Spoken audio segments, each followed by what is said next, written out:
This episode is sponsored by the lovely people over at Airbnb. Are you celebrating love this month? Book an Airbnb for you and your boo and watch the sparks fly. Now, let's start the show.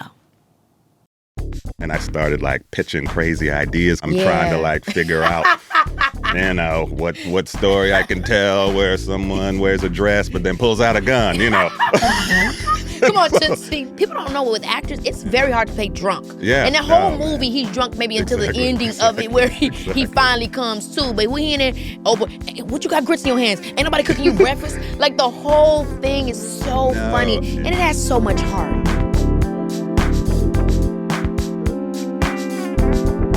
I am so hyped to have this one-of-a-kind filmmaker here today. He is a visionary director, writer, and producer known for creating stories that capture culture, identity, and real-life experiences with authenticity. You've seen his work in films like Dope, The Wood, and Brown Sugar. Lately, he's been writing, directing, and producing for the critically acclaimed Star Wars show, The Mandalorian. Rick Famuyiwa, welcome to the show. Oh, thank you. Thank you for having me. It's excited to be here. You know, the first time that I met you, all I could talk about was the wood. The wood. And I'm telling you, man, I saw that movie when I was, I think, probably way too young to see it, like 6 or 7 years old. Yeah, you're a little But too young. I love, right, way too young. But what I loved about that movie, even at that young age, what I understood was, this reminds me of my family and my community. I think a lot of times, I think maybe I was able to articulate this obviously as I got older, that we didn't always see our stories and our culture with all the difficulties that felt like love in the end. There was no pain, no strife. Even when they had that scene with the cops or whatever like that, moments after they're laughing, they're in the school dance, we're moving on. Exactly. And I felt like that was the first time, and your movies in general. I mean, Brown Sugar is a movie that I still go to bed to watching every night. Oh my goodness. Where they just show our joy, our love, our laughter, our troubles, but in a way that feels so casual, accessible, and as close to reality as I feel like you could get in a movie. Yeah. So I want to start at the beginning of that. Yeah. When you did The Wood, what was happening in your life at the time? And what was happening in those three lead actors? Because, I mean, they're stars that we know today. Exactly. But what were they then? Well, I'd gone to film school, went to USC. Yep. And, I originally went there, I thought I was going to be a lawyer, so I was like, I was political science major. I was like doing my pre-law thing. I was actually playing hoops on the team. Yes. And then I took a film class as an art elective. And just like, I'm thinking, all right, this should be fun, watch some movies. And the concept that you had a class where you could like watch movies was so funny and intriguing to me that I was like, let me do this. And I did it, and it was amazing because I was watching all these incredible movies and got into so much of the history and saw films from the past that I'd heard about but never really saw, and got to see them on a big screen, and I got hooked, and then I started taking more electives as much as I could, and then ended up actually, transferring into the school. I dropped out of my major and off the basketball team, and I was like, this is what I was going to do. And I think it's because I always loved storytelling, but I just, the idea that you can make movies for a living, I grew up in Inglewood, so it wasn't like you were thinking, I'm going to do this for a living. So anyway, I did a short film called Blacktop Lingo, which was kind of about the neighborhood I grew up in, and it was like centered around this basketball court, and it was like a day in the life of this basketball court, and it was all the characters that showed up there. And it was a short film I did like my senior year. And that film got into Sundance Film Festival when I was a senior at USC. And so, after that, I went to the festival with the film. I met like a lot of people there. I got an agent out of it. So I was trying to hustle and do my Hollywood thing coming out of school, which was kind of crazy for me to think that this was happening. But, this was like 1997, 96. Wow.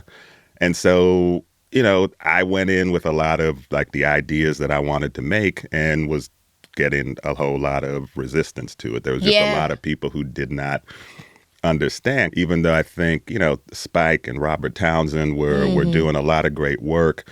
There was still not a lot of a film during this period that was really, you know, and a lot of focused at Black hyper-reality people. with both of those. So I'm not sure what Black Top lingo was like, but knowing your work, it brought in the fresh, grounded perspective that wasn't so... Exactly. It was just like, this is life. Yeah, so I imagine they weren't sure... Yeah, because Boys had come, Boys in the Hood, and so Menace to extreme. Society. So there was like a real sort of like, okay, that's Black cinema, right? For a lot of people in Hollywood. And so, and I'd grown up watching, you know, Back to the Future and Ghostbusters and different things like that, and E.T. But I love to hear you say this, Brick, because that's what it's that wholesomeness. That's like Black can exist in and still be cool. Exactly. Like macking, hanging. Like that is cool, but there's such a wholesomeness that exists. Even with Stacey, like he gonna beat your ass, he a blood, but it's like, yo, I'm looking out for you, youngin. Like that, when you were mentioning being in school and watching movies and studying and learning the history, I'm curious of what directors or writers, filmmakers that you realized that you shared a liking to. Yeah. You know, George Lucas, he had a film called American Graffiti, which kind of reminded me of me and my friends. I grew up in LA, and so it felt like a California story. And I knew him from Star Wars, but I hadn't seen American Graffiti. And so when I saw that, it really moved me. And then there were filmmakers like Francois Truffaut, and there was a film called 400 Blows that also had these two young characters in it that were, you know, again, kind of,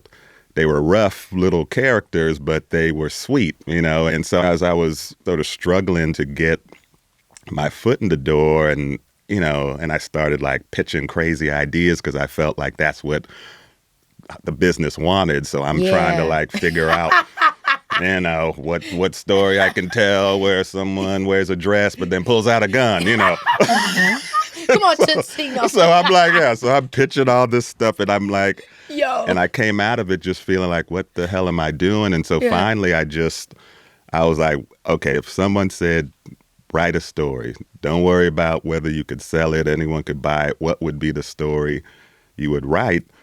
And so I thought about like me and my boys, and I was like, this is the story I would tell. I'd want to tell a story like, you know, American Graffiti or Diner or these coming-of-age films that I really loved when I was watching them in film school. I said I would want to do my version of that, but with my friends, because I grew up in the same communities that a lot of these films were set, like Boys and Menace, but my experience was different. Right? I wasn't banging. I wasn't selling dope. I wasn't doing any. I was trying to like just, you know, me and my friends would try to just hang out and, you know, get girls or go to dances or play sports. Love. And we had the parents' friends. Yeah, exactly. Beautiful. And so we all kind of came up together. So I just started writing. And it really came because one of my best friends was getting married at the time. And so, you know, you're a kid in your 20s and, you know, we were in our like mid-20s at this point. And he was like, yeah, I'm getting married. And he was going to get married and move up to Northern California. And it was like, what are you doing? And, you know, what, you're messing up your mix. Yeah, you're breaking up the group. And, you know, thinking like kids, right? Thinking like 20-year-olds. But that was the thing that really kind of got me thinking about our friendship and what it meant to me. And so I just started writing about it with no idea that anyone would ever really do it. It was more like, I just want to get this out just because it's on my mind. It's in me and I just have to get it out. So I wrote the script. And as I was writing the script, one of the people that I'd met at Sundance was a person named Lynn Arbach, who was kind of running and helping to run the Writers and Directors Lab that a lot of filmmakers have come through, like Quentin Tarantino and Paul Thomas Anderson. Coogler came through it later, you know, but this was like 1998 or 7 or 8. They had remembered my short film from the festival, and they were asking, you know, we have this program. It's like a writers and directors workshop where you come in for like a couple of weeks to Sundance Institute and you'll sort of workshop your script or workshop some scenes from it. And I was probably about a week into my script and I was like, yeah, I got a script. I was like, yeah, I got something. And they were like, okay, cool. Submit it, turn it in. And then So I'm like, now I'm scrambling because I'm like, okay, I got to write the script. And at the time I was working at the Nike store over Beverly Hills. I was working at the Nike town there. So I'd be, slinging my sneakers during the day, and then I would ride my bike because I didn't have a car. Rode my bike home, and then I would write at night. And it was like my then girlfriend, now wife, would be like sleeping, and I'm like writing in the corner at night on my Apple II or whatever the hell it was. Baby, this is Keke Palmer, yeah. All month long, love is in the air. B&B, that is. And I'm about to put you on to the ultimate Valentine's Day tea. Listen up, lovebirds. It's time to ditch the same old dinner date and level up your romance game with a vacation.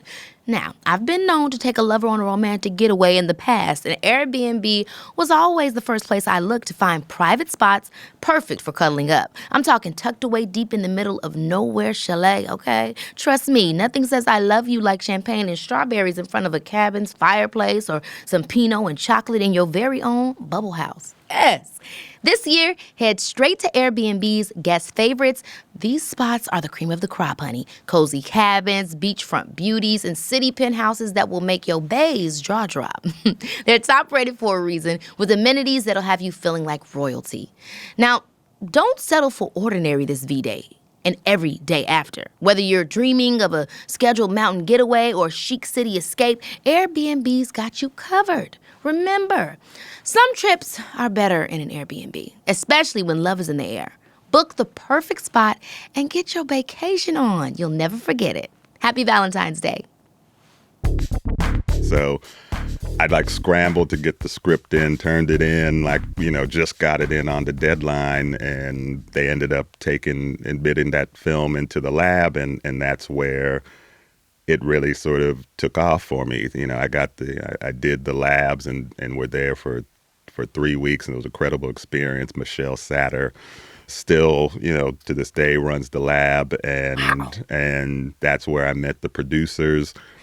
Who produced it? It was Ron Yerxa and Albert Berger, and at the time they were doing a film called Election at Paramount, and with this, sort of new thing called MTV Films. Back when MTV was a thing. For the kids out there, there was this... I love Save the Last Dance. That was network, also an MTV film. There was this network called MTV that actually played music videos during the day. That's how we... But they were like, okay, we're all about this youth culture. So they were making films, and they did... Election. They did another film called Varsity Blues. And then, so they were doing this project there, and they read mine, and they were like, well, we're doing Election there. We actually think that because of the things they're trying to do and your film and where it's set, and I had all these, I had all the music cues that were in the movie written into the script because I wanted that to be a part of the...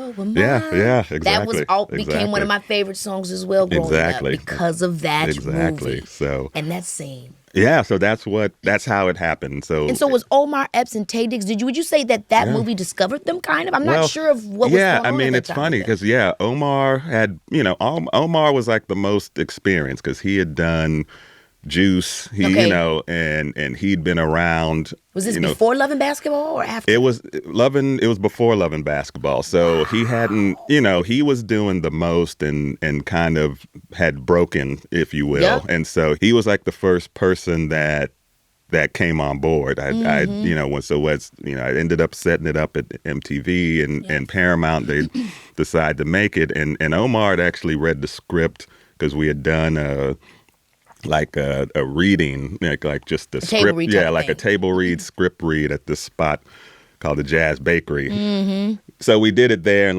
we sent it to Omar, and he responded to the script, and so he came and did the reading with a bunch of actors from L.A. He had moved out here. He was from New York, but he moved out to L.A.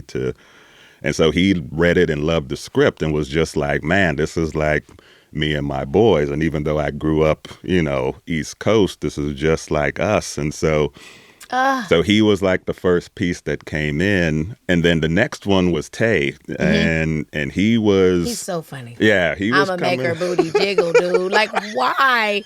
That was straight improv. So good. He was. So good. He's hilarious, and he was coming off Rent. He was in the. Which is so amazing to me that he's that kind of actor. Yeah. Where it's like he gives you totally Broadway theater. Exactly. And then he can jump right into this stuff. Like, it's brilliant. Yeah, no. So he had just been in Rent, just moved out to LA. And then he was kind of taking meetings, and everyone was like, okay, you got to meet this guy. Tay Diggs, theater actor. He's coming up, definitely. And so we had like a meeting. It was funny because I remember we're both like, broke, right? So we went to meet at this spot, like on Pico. It was like a deli. And so I'm like pulling up, my girl drops me off, and then he pulls up in this like beat up car. His girlfriend, Adina Menzel at the time, is like driving. Yeah. Adina's driving this beat up car, right? Drops off Tay and is like, all right, see you later. I'm like, her dropping him off to the Wood audition. Yeah. So I was like, so we meet, and I'm like, hey, what's up? It's just my girl Dina. Hey, what's up? We both in the play. And we both in the play. Yeah, we were both in the play. Theater and that's kids. where they met, exactly. And so we just really hit it off because he was just funny. And again, he was like, he grew up upstate New York and was like, felt like sometimes he was like the little outcast. And so, again, he could relate to these kids. So he came in and auditioned, and he was the next one to come on. And then Richard had also been sort of starting to, I forget what films he was in before, but I just liked him because, one, he was tall and he had to play like funny. The athlete, and funny, and like a real actor's actor. So, but he sounded like Denzel. So it was kind of like... And you had my guy playing the younger Omar character who had been in Fresh with Samuel Jackson. He's a great actor. He did The Corner as well. Exactly. So that's how I knew Sean Nelson. And he came, and so he came on around the same time. And again, I'd seen Fresh and was a huge fan of that film. And it's, and because you grew up young actor, it's tough to find young actors who, no offense, haven't kind of been polluted by the whole child actor thing, and especially out here because so many people want to get on and commercials and Disney and different things. And so there's like a thing I always find sometimes. It's like an over self-awareness of I'm a child kind of thing. As opposed to like being grounded in being an actor. And I think there's always like, well, how do I be a child actor? And so he was he was very natural and real and grew up East Coast doing like a lot of independent cinema. And so I think he had a certain sensibility that I really liked. And I knew as a young actor, he'd be able to carry it because he would have to be like the heart of the film. So, and he absolutely was the heart of the film. I'm curious if there are any other actors that we know that tried to play some of those iconic roles. Oh, man. It's crazy, man. Because I was like, I got to pull out like all the audition tapes because it's like the journey to this. So, one of the younger roles, Usher came in to read. He was going to play the young Roland. And so... The young Tay Diggs. Yeah, exactly. And so he wasn't Usher yet. So he was kind of, he had his music he was on. And so he came in and read and was really good. He was great and like really close to casting him. But I think he was touring or something happened. Almost being Roland is insane. Yeah. Baby so Roland. It's crazy. So, I always thinking like, how fate happens in certain things. But he came in and read. Terrence Howard was another one who was, I really loved and came in and read. But again, I think there was some schedule things. Who was he maybe going to be? He was going to be Roland? The older Roland. Yeah, he was going to be the older Roland. Wow. He had come in. I loved Tay. And so it was like, he's the guy. So and then Jamie Foxx was another one who came in too, which was crazy because it was like, I got to find these audition tapes because they all came in when we were doing like the chemistry reads and trying to get everyone together. And it's funny because Jamie was, just starting to do his thing. He had like his, he Jamie was doing Foxx a show. show was on?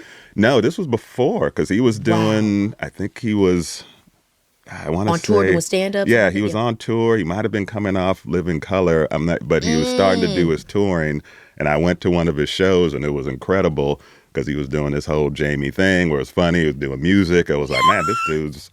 And so he came in and read. And again, loved him, but he was touring and was doing it for Roland as well? Yeah, so Roland was heated, right? Okay, Roland was like, yeah. That Roland part. Exactly. But Roland was so good and so funny. Yeah, and Tay playing drunk. I mean, people don't know with actors, it's very hard to play drunk. Yeah. And that whole movie, he's drunk maybe until the ending of it where he finally comes to. But when he in there, oh, but what you got grits in your hands? Ain't nobody cooking you breakfast? Like the whole thing is so funny. And it has so much heart. No, and again, it's one of those things where you go, there's all these folks, but that was Tay's role, and you see someone in it, and you kind of go, "He's the person," and you can't see anybody else, and so, and he was again, he's such a natural, and again, comedy's hard, and playing drunk is hard, and trying to do all that while staying grounded and real is a challenge, and he has such a way. He's like Cary Grant, he's got this kind of elegance about him,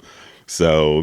Even when he's doing, terrible, it's like, he's like, you still root for him because he's handsome and he's like charming and he's like always, he's like that knucklehead that you just can't ever be mad at. So speaking of Cary Grant and just elegance, like black, white, or otherwise, I think your films, and for me, the introduction of The Wood, it was literally classic black cinema. And I'll even take the black out. It's just classic American cinema. Interesting. Yeah. Like it shows our world, our life, and our culture, yes, our perspective, seeing things from our eyes. Yeah. But it's just done in such a way that everyone can relate to. Yeah, I remember I went and seen it recently at the Rooftop Cinema. I heard about that. Yeah, everybody came out and we all were knowing the words. That was the most, and that's what storytelling and art for me is about. Yeah. Bringing the community together, making us all laugh, find joy, feel things. Oh my gosh, being 17, man, I remember that's when everything was, all of that stuff. For you, the success of that film over years and over time, what is the gift of that? How do people come to you and speak of that film? I mean, it's amazing. It's hard to kind of wrap my head around it because you make this stuff just because it's like, oh, this is what's interesting to me, and I hope that people will get into it. It is one of those films that it really found its audience over time. When it came out, for lots of different reasons, because of how they released films that, with black characters back in the day, they just would not go out on lots of screens. Yeah. They would only go into cities, and it was like a fight to get it into different places. So when it initially came out, it did well for the budget. But there was a lot coming out, like Star Wars film came out like that summer, and Eyes Wide Shut and American Pie. So there was a lot of stuff that came out around the same time. So it found an audience and had that initial, like, people saw it. But I think it really kind of stayed and caught on over the years. So at first, they'd be like, oh, what do you do for a living? I'm like, oh, yeah, I write, direct. And they'll go, what have you done? I'll say The Wood. And, back in the day, it'd be like, I think I remember seeing that. And now it's like, I'll see like someone, young dude, and he'll ask me what I'm doing. I'll tell him, and then he'll ask me what I made. And I'll say, yeah, I did The Wood. And then the look on his face will be like, what? Wait, what? You did The Wood? I grew up on that. And he'll say, like, my dad grew up on that. I'm like, oh, man. I'm like, your dad grew up on it. Oh, okay, I guess oh, my gosh. Now, I'm old. I don't want to get the quote wrong, but you did say around the time you made the movie Dope that you felt you had moved further and further away from the original voice you discovered with The Wood. I'm curious what you meant by that and if you felt like you got back to it. Yeah. No, I'm, it's like I was able to make The Wood I was 24, right, when I shot that film, and I was 2 years out of film school. And so I was able to make this film when I was really young, coming out of school. But it's all, at that point, it's instinct. You're not really a filmmaker. You're just trying to find your voice. So I was just trying to do the best I can to get it in the can and make my days. And come on, make my days. Yeah, you know what I mean? And so it was just me and my heart, and that was kind of what was there. And so then now I was like, okay, what do you do? How do you make a career out of this? How do you continue to? And that's where over time it just becomes, in this business especially, it was a struggle to really find those projects. It took after I did The Wood, there were different things that came and different projects, but it took another 3-4 years to get Brown Sugar off the ground. And when you mean projects, you mean just like it takes a minute to be able to tell these kind of day in a life stories? Yeah. It pulls you away a little bit. Yeah, even though The Wood did well, it wasn't like a monster hit. So it wasn't that thing where like everyone's like, all right, let's keep doing these. So, you know, and there were folks out there, you know, Malcolm Lee was out there hustling to get, Best Man, and obviously Gina Prince Bythewood was doing, got Love and Basketball. So there were films and filmmakers starting to kind of change things, but it was still like tough. So there'd be big stretches in between those projects. And so I got to a point, after I did Brown Sugar, which was another great success for me, and really, but it took another, I think it was like 5-6 years till my next project, which was a film called Our Family Wedding. And saw that one too. And it was, it was one of those things where you look back and you go, all right, I'm trying to make a film. I'm trying to feed my family and do things to support yourself. You go in with the best intentions, saying, I'm going to take this project, and even though there are things, I'm going to rewrite it. I'm going to make it work. You know how that is. You feel like you can get that script and you're going to make it work. And your brilliance of your filmmaking is going to bring it about, And so I did that project, and I wasn't artistically the thing at the end of the day that I really wanted it to be. It came out, it didn't do well. It happens. And so it was one of those things where after that, I was in director jail, right? I was like, director jail was hilarious. They locked up. They won't let me out. Yeah. Now I was like, okay, maybe this guy doesn't have it. So I was at this point again, kind of like when I was first trying to get The Wood made, where I was like, okay, I'm not really doing the thing I want to do. I'm chasing. I'm not really doing the thing. And I think it took getting to a place where I'd had this failure where I sort of said, okay, again, what is the thing? If you're not thinking about that, you're not thinking about the green light, you're not thinking about the budget, what's the thing you'd want to make? And so I started thinking about The Wood again, but really it came to me because I was just kind of surfing, and I saw like some YouTube videos from these kids from Inglewood called Odd Future, and so they were like, so Tyler and them, and they were putting out these videos, and they were, silly and crazy, riding skateboards, doing stunts and talking to each other. And then I looked and I saw like, oh, wait a second, that's Burger King. That's the Burger King me and my boys used to hang out. That's where they're shooting their thing. And then I would look and see all these different spots in Inglewood, and it was like, oh my God, these guys are like the next generation of us, right? Like if we were growing up in Inglewood and we had like, the iPhone, right? This is what all these different influences. This is what we'd be doing. And so I saw that, and now that kind of inspired me, because I was like, well, okay, this is interesting that you got now this new group of kids who are growing up in Inglewood, 10, 15 years after us, right? And now they got a completely different perspective on both growing up there and just who they are, right? And so I was like, okay, this is interesting. Like, what would it be like to go back to Inglewood but now take that same kind of concept, that coming of age story, but now give it a new point of view, give it a point of view of the kids that are there now and what they're dealing with. And also just, I loved kind of the spirit of Tyler and this notion that even though I'm growing up here, I'm doing all this stuff that everyone doesn't think a black kid's supposed to be doing, That's right? And he was doing it anyway with impunity, and him and his friends were just being. And I was like, okay, this is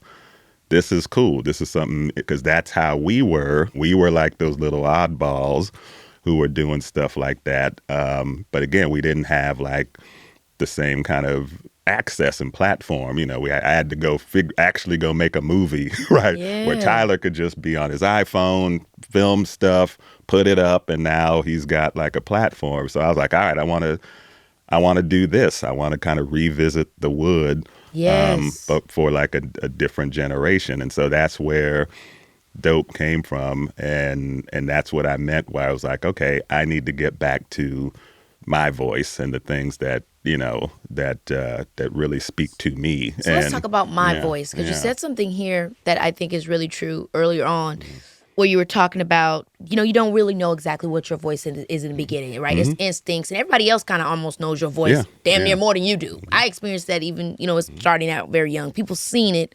I just felt it. So what would you say? How would you articulate what Rick's voice is as a filmmaker? Ooh, man, it's hard. I think it's interesting because I think more when I talk to people, they tell me stuff, right? And they'll say, "Oh, I see these patterns, in your films," and I'm like, "Okay," because I think you're doing your art, and there are things that I think really speak to you, but you're not conscious of it sometimes, and so. Again, I grew up watching like big Hollywood movies. And so those are the things that influenced me as a kid growing up. And so those stories I've always tried to translate, but I wanted to do it from a perspective that I didn't see on the screen. I could relate to that family in E.T. because, I was raised by a single mom. And so seeing that circumstance was like, okay, this is relatable, but it wasn't a black family up there.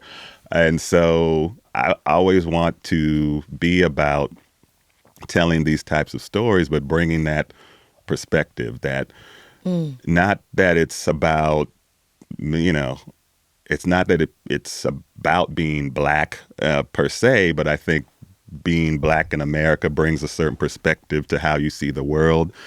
And how you see genre and how you see action and how you see comedy. And that's big mainstream filmmaking, but it's just coming from a different point of view. That's right. And it's still the thing that people can connect to. And I've often found like the more specific I get about my experience and that experience, the more people say I relate to it, even though I go, you couldn't have been a black kid growing up. Because I've had like, old white ladies come up and say, this film speaks to me. When so Dope came out, and I was like, that's funny to me. It's but so I get classic. It really, really is so classic. There's a classicness to it. And I mean, I agree with you. Like, I think there's nothing that I would compare to it, but I could say in my mind, you tell so many brilliant coming of age stories of definitely. All angles. No matter if somebody get married, doesn't matter if somebody's a young kid, it doesn't matter if someone's in The Mandalorian. I was very blown away to know that you were doing that, because that took the character and story to, I'm also building worlds. Yeah. What, was you ready for that? Maybe you was ready for that. How did you feel coming into that? Yeah. Was it like, oh my gosh, where do I go? How does this work? Or was it innate immediately? Well, look, it was a dream. I mean, the first film I saw in the movie theater was Star Wars. So that was the film that really, sparked my imagination, as it did for a ton of people, right? I'm not the first to say that. So that was always, in terms of where I would want to be, making and being in that world was always a goal, even if when I was starting, it seemed like, how's this ever going to happen? Like I said, George Lucas was a big influence, and, I went to USC, and the building is called the George Lucas Building, right, that you take your classes. So this was where I wanted to be. And it's funny, like, that whole notion of when I've learned that when you really stay true to who you are as an artist, that's when the things happen. You always try to plot and plan. And so it was dope. Honestly, that was the film that, Jon Favreau's kids saw Dope and loved it and spoke to him about it and said, you got to see this movie. So he saw Dope kind of at the urging of his kids and just really responded to it. And so as, when he was putting the show together and sort of thinking about who to bring on to collaborate, this was on the front of his mind. And I had actually met with Lucasfilm and the people over there after Dope as well, because they saw the film and wanted to. I mean, it was widely successful. Yeah, no, it was one of those things where, again, it's like, who knew this would be the thing, like to kind of unlock. And so he was putting it together and they were like, John would like to meet. We'd like to have a meeting. I'm like, yeah, sure. I'll take a meeting. I'm thinking, I'm a fan of his work. And so I sit down, he calls me into his conference room, and in the conference room are like the concept art of like all this stuff. There's like a dude looking like Boba Fett, and I'm watching and I'm looking at all these landscapes. And so he starts to talk to me. Of course, he talks about the film and how much he loved it. And then asks me about Star Wars. I'm like, of course, I'm a huge Star Wars geek. And so then he starts to talk about this concept of this show, and he starts to pitch me on the thing that he's doing. And so he talks about the show, he talks about the bounty hunter, and he says, that the final bounty at the end of the pilot is this kid who is 50 years old, but which is that what throws everyone off, but it's this kid. And so I'm like, wow, this is crazy that this is what you're doing. And so he's like, yeah, I'm a huge fan of yours. He's like, so would you like to direct the second one? Because he's writing in Dave Filoni doing the first. He's like, would you want to do the second one? And I'm like, let me think about that. Let me think about that, John. I'll get back to you. But I was like, hell yeah, of course. So I didn't, I'm thinking it's like a general meeting, and he's like, he already offered me. Yeah, he's like offering me the show. Those are the best ones to go to. Thank God you had something, because I had nothing. Exactly. So when I jumped into it, it was always my ambition, but I'd never been in a world that big with, that level of visual effects. And so it was an incredible experience because you had Jon Favreau, who's innovated in so many ways, filmmaking, and is just sort of the dean of all of this stuff. Mm-hmm. And I felt like I was studying under like the dean of huge blockbuster filmmaking, and especially in visual effects. So that first season was, a huge learning experience because it was sort of seeing the process of how these films get made. Yeah, and that world and aspect. How the worlds get built. But then, what was interesting is that after you get past the like, oh my God, it's Star Wars, and oh my God, the budgets and the scale, it still comes down to, story and character. And what made that show work is people could connect to this unlikely father figure who now has to take care of this child. And that's the thing that everybody connected to. And that's the thing that, even though it's Star Wars, it's like, that's what I like to do, are these sort of human stories, even though the character is not human, right? That's right. But the emotions and the feelings around them are. And so the second episode, while it had like these incredible set pieces, was really the episode after he gets the bounty where, it's just about that relationship between the father and this kid, this guy who has, what am I supposed to do with this this little thing here? And there was no dialogue for most of the like first half of the, because like he gives me this like script that's like 12 pages. It's basically so. And so I'm sitting like, okay, how am I going to do this? And then again, full circle, it took me back to film school and watching Chaplin and all these films. And so, I've seen it where the landscape, the look, the couch, where we stop, where we do close up on the eyes.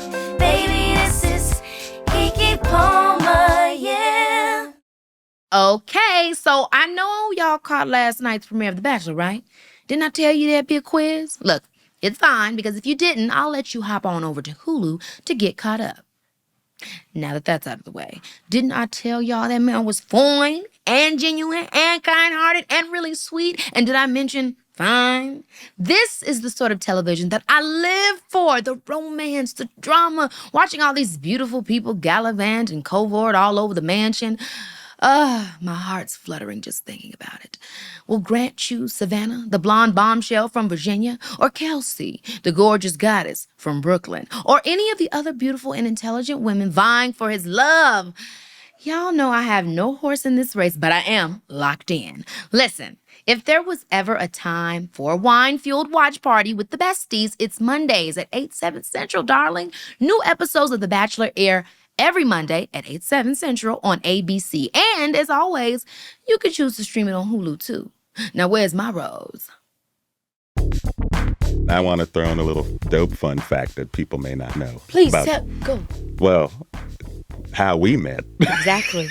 We met for dope. Yeah. Yep, we sure did. There was a young woman who was supposed to play the role of Diggy. Yep.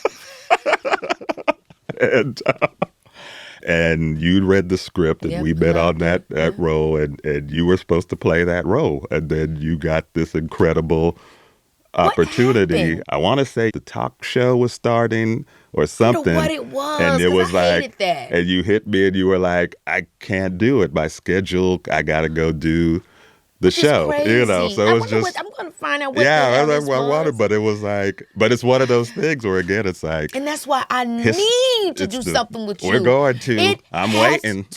I've been waiting 10 years. Me too.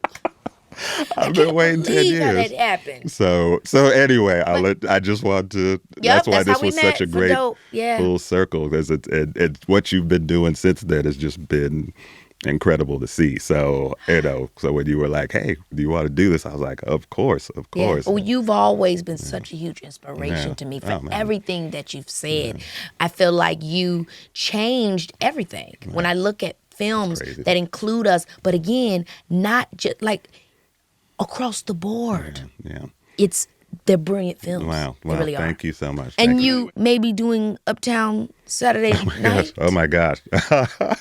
I mean, I saw that. I mean, that I grew was up watching that. Let's do it again. Yeah, huge in my family. That was something. I don't know what the status is now, but yeah, that's one of those where it's been. We've been trying to make that. Yeah, we've been trying to make that thing happen. I saw I had Kevin Hart on that. I think him and Marlon Wayans would be sick. Yeah, that's just me throwing my bid in what I would be thinking. Well, put it out. Put it out there in the universe. Yes! But it's like, so it's you know how it is. It's hard. It is to get these things together, and now we're at this place where studios are trying to figure out what they're doing. But that was a film again in film school. I watched that movie and all three of them. And it was, again, one of those that really influenced me, because it was like, oh, okay, here's, Sydney doing this. Yeah, and Bill doing this stuff. Bill, Bill's great. I mean, Bill. It's like, I know you got to do that now. Like, you got to be like, Yes. Yeah. But the movie was But the movie, And I feel like it was something, when I saw you doing that to me, it felt like a perfect match. Yeah. So I was like, I could see that. So, we see if it happens. People always think I'm in Sister Act 3. I ain't got a script yet. So it's the same vibe. Exactly, you know what I mean? But I hope one day. Me too. The last question goes into, and last question leading into the game, I will say, has something to do kind of with what you said. Where once you said, make it under 10 million, put this much into marketing, make $25 to $35 million, and we'll walk away with profitable films. As long as you can deliver scripts that are under 10 million with no effects, that you can shoot in 30 days and get back X amount, I think you'll always have a steady stream of a certain kind of film.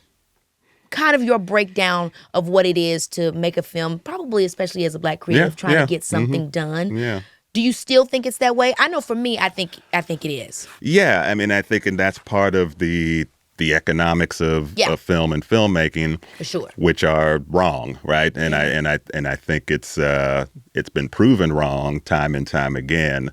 But it's always the safe place when it comes to films that I guess are called niche, but they're not, right? At the end of the day, these are all mainstream stories. And the reality is we're in a world, both in terms of our own country, both in terms of what's happening globally, that's, culturally and ethnically and racially diverse, right? And so the idea that, these films should be made at a certain budget and a certain price because they only reach a certain audience is wrong and broken. But that's always the challenge. And that was the challenge on, I think, almost any film I've tried to make. Me too, even still to this day. Yeah, because what happens is, okay, and especially when you have experience and you've worked a lot and you know what it takes as you do, and you say, okay, I know this is what the budget needs to be. I know this is how we need to support it. And it doesn't matter because there's a certain box that it gets put into. And so I think there's been progress in breaking that to some degree, but I think that's still a challenge. You have to make big bets on creative people and say, I believe in an idea and then go do it. We work in a town where you have to show, Jordan Peele, you showed this, so now we'll give you a little more money. Yeah. Seriously. They won't give you as much as, but it's still. It's true. But I think that's the thing that has always been the struggle. But I think what the business has to understand is that if it's going to survive, it can't continue to think that way, because then now you are making niche movies if you're making the same thing with the same leads in the same places over and over again. And I think there's part of what we're dealing with in the town is people are tired of that. They want to see new things, and that's going to come, like I was saying, from just bringing different perspectives to these worlds. That's what happened in Mandalorian by bringing, me into the world, or That's Deborah right. Chow, or Lee Isaac Chung. There are people who come into these worlds and bring their own points of view. And like you said, just great filmmakers. Yeah, great filmmakers. That's it. It doesn't have to be, great filmmakers with particular perspectives, but let's stop over focusing on the things that shouldn't matter. Yeah, in that exactly, regard, exactly. That make it niche somehow. Yeah. Okay. Obviously, I've really enjoyed chatting with you, and I could literally talk to you forever. It's been great. It's been fun. I mean, you're so amazing. Now, I always play a game with my guests before they leave. Okay. This one's called Quickies with Keke. Okay. Basically, I'll just ask you a list of rapid fire questions. Okay. And you tell me which you prefer. Sound good? All right. Let's see what you got. Stream it on Netflix or premiere in theaters? Theaters. Creative freedom or box office success? Creative freedom. Sacrifice sleep for creativity or sacrifice creativity for balance? Oh, creativity for balance. Got to have balance. Yes. Or that doesn't happen. Okay, focus on telling Black stories or explore universal themes beyond race? I know this. I think the latter, but it's all, universal but themes. it's all universal. It's all universal. Exactly, it is. Work with an unknown actor or A-list stars? Unknown actor. Yeah, I knew that. I mean, I knew that. I knew that. I love my stars, but I love that, the energy of working with new talent and seeing them grow. So that definitely that. Well, I love you, Rick. We got to do this on set sometime. You let me know whatever you got going on again. We got to make it happen. Same. I've been waiting, like I said, 10 years. Tell her. Yes. I'm so glad we got into this. Oh, yes. Rick dropped so much wisdom that I almost can't take it. Okay, I think my biggest takeaway would be that finding your creative voice is not just about telling your own story. It's about listening to your heart. Listen to your heart, your gut, and your brain. And being, fearless in drawing from whatever influences speak to you and taking on whatever projects you feel compelled to. We're in a position to shape the culture like never before. So stay bold in your creativity. And I'll be back next week because it's your girl.